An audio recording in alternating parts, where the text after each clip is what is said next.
Hello and welcome to the FlexPro YouTube channel. If you're new here, be sure to subscribe. And as always, let us know in the comments what you'd like to see next. So one thing we've been having questions about is stuff that people can do for inflammation if they've just been working out, or just if they've been dealing with some joint inflammation, irritation in general. Obviously there's different things you can take over the counter, but it's always good to go for a whole food, holistic approach when possible. And one of the best things for this would be turmeric. So today we're going to take a deep dive into all the benefits of turmeric so that you guys can utilize it and add it to your arsenal of wellness. So let's jump into it. So chances are you've heard about how turmeric is a powerhouse for anti-inflammatory properties, but today I wanted to share with you all the benefits that turmeric provides in a healthy lifestyle and why you should be including it in your diet ASAP. So let's get started. If you've never had turmeric, it's actually a spice. It has kind of a goldeny yellow color to it. You can have it dried, you can also have it fresh, and it has this kind of mild, distinct fragrance to it and adds a nice depth and like earthiness to foods. It kind of has a feel of ginger mixed with a little bit of like pepperiness. The active ingredient in turmeric is called curcumin, and that is what actually has all the anti-inflammatory properties. Curcumin just makes up a percentage of the turmeric, and in 1 teaspoon of ground turmeric, there's about 200 milligrams of curcumin. The issue is really that curcumin only takes up about 3% of the total content of turmeric. And there haven't been a whole lot of studies on appropriate dosages, and so there's no real good guidelines from the FDA on exactly how much you should have on a daily basis. But that doesn't mean that having it in your diet isn't helpful. In fact, it's also very beneficial. So turmeric is also taken oftentimes in supplement form because you can get a more concentrated amount of that curcumin in those capsules, up to 500 milligrams per capsule. So definitely, if you are interested in starting to add in a turmeric capsule, talk with your doctor and make sure it's a good choice for you. But just because you can get it in concentrated form does not mean that having it in your daily food consumption is not a great idea. In fact, there are a ton of health benefits of just incorporating turmeric, the spice, into your daily routine. So let's go over some of those top nutritional benefits of turmeric. Turmeric increases antioxidant activity. So oxidative damage over time can cause a lot of diseases, and it really is because we're not controlling those free radicals in our body. So the cool thing about turmeric is it's actually been shown to increase and stimulate the production of antioxidants in the body to fight that oxidative damage. If you have arthritis, turmeric has actually been shown to reduce inflammation in arthritis patients, particularly in rheumatoid arthritis patients. Turmeric looks to be promising for cancer prevention. There are a lot of promising studies that are showing some good benefits of turmeric in relation to fighting off cancer and preventing it. Turmeric increases your brain hormone production, and it can actually help to reduce some cognitive diseases. Plus, it can help with your memories. So having less oxidants in your body, having less inflammation, both of those really help to reduce the risk of heart disease. Turmeric can help reduce symptoms of depression and also Alzheimer's, and it can also help to increase your levels of serotonin and dopamine, and both of those are going to help reduce your depression levels. Turmeric actually contains a ton of helpful vitamins. So it has vitamin B6, iron, potassium, copper, and it also has a ton of essential nutrients as well. And turmeric can help your thyroid function better as well. And that's because the manganese in turmeric actually helps your thyroid function more appropriately. And that's important because your thyroid has a big impact on your hair, your eyes, and your heart. And 2 teaspoons of turmeric gives you a whole 17% of your daily manganese requirements. So it definitely is a good powerhouse for getting that essential nutrient. So yes, there are a ton of health benefits of just incorporating turmeric as a spice into your daily routine.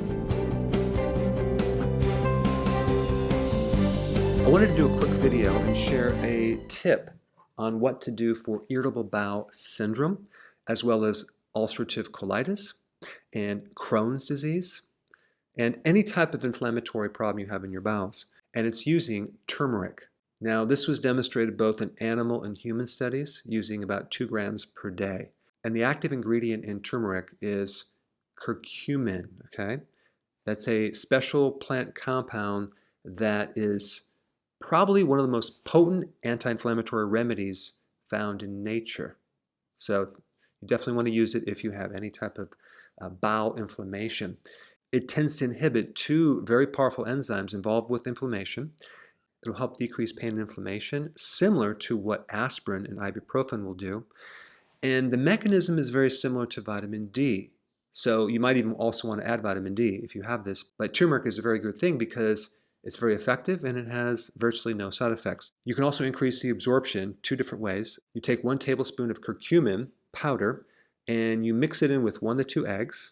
okay, and 1 teaspoon of coconut oil, and then you basically lightly fry this and you consume that because it'll actually emulsify within the protein. You can also take 1 tablespoon of curcumin powder in 1 quart of boiling water and boil it for 10 minutes, okay, and then let it cool off and drink it within 4 hours, and it'll actually dissolve into a solution that's very easy to digest in your body.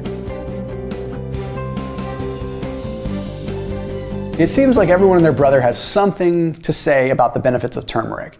But I want to come at it from a different angle. I want to talk about the more esoteric benefits of turmeric that people aren't necessarily highlighting.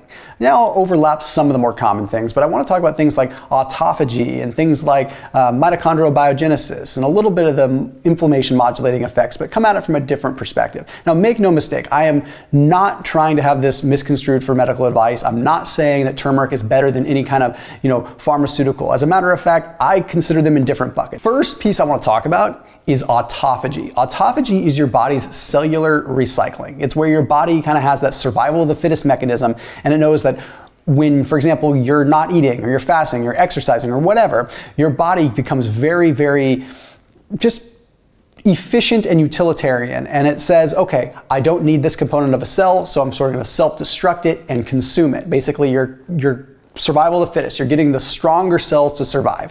So autophagy is like a natural selection recycling process. Well, believe it or not, turmeric has a powerful effect at inducing autophagy via 2 different pathways. Okay, autophagy can be induced via what is called AMPK. AMPK is the energy sensor within your body. Okay, so like if you were to fast or not eat for 24 hours, AMPK would elevate because it determines that, there's less fuel coming in than what is being burned. So what AMPK does is it signals, okay, we need to start pulling from body fat stores. We need to start pulling from other tissues because there's no food coming in. It's the energy sensor. Well, turmeric can activate that. So there's a study that was published in the journal Cellular Physiology that showed just that. It found that curcumin and turmeric drive up AMPK. Okay, so then we look further in what AMPK does. Well, if you look at a study that was published in the European Journal of Pharmacology, it found that when they added turmeric in, there was a reduction in beta amyloid plaque buildup because there was an increase in AMPK and a decrease in mTOR. What does that mean?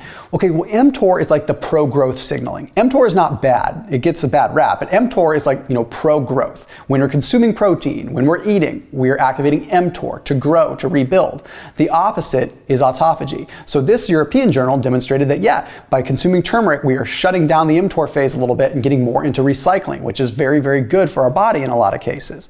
But then there was a study that was published in Autophagy, the journal Autophagy, which found that turmeric activated autophagy in a way independent of AMPK. So yes, it drove up AMPK to stimulate that cellular recycling, which is great, but it also did it in its own specific, unique way. It drove autophagy via what is called lysosome biogenesis. The lysosome is where autophagy takes place in the cell to begin with. So by making the lysosome go through biogenesis, it was making more availability for autophagy to occur. The long story short, it looks like turmeric is a pretty powerful compound for increasing the level of autophagy, whether you're fasting, exercising, or just living your life. The next somewhat obscure one that people don't talk about is that turmeric has an ability to help us utilize omega-3s from plants better. There was a study that was published in Biochimica et Biophysica, and this study was interesting because it demonstrated that consuming turmeric helped increase the enzyme that is responsible for converting alpha-linolenic acid into docosahexaenoic acid. That sounds like Greek. What does that mean? When you consume things like flax, chia, plant-based like omega-3s, the conversion rate to a usable form of omega-3 like you would get from fish oil is like a couple percent. It's not good. Okay, so you would have to eat so much flaxseed to get the same amount of omega-3 that you would get in a fish oil pill because it has to go through a conversion process and only a couple percent gets converted. Well, it turns out according to this study that you increase the expression of the DHA conversion enzyme. So in this particular case, FADS2, okay, so and elongase 2 as well. So these two enzymes play a role in converting that ALA into DHA. Pretty fascinating. So if you are plant-based or you're trying to get more docosahexaenoic acid, which is the fat that's good for your brain, out of a plant-based diet, then turmeric is definitely a good route to go. Or if you're just trying to get more omega-3 availability in the first place. And there you have it. That's everything you could ask to know about turmeric. So if you do have any other questions, just let us know. Give us a call and we'd be glad to answer any of them. And as always, let us know in the comments what you would like to hear next, any questions you'd have, and be sure to check us out on our Instagram for more and more fitness tips. Have an amazing week.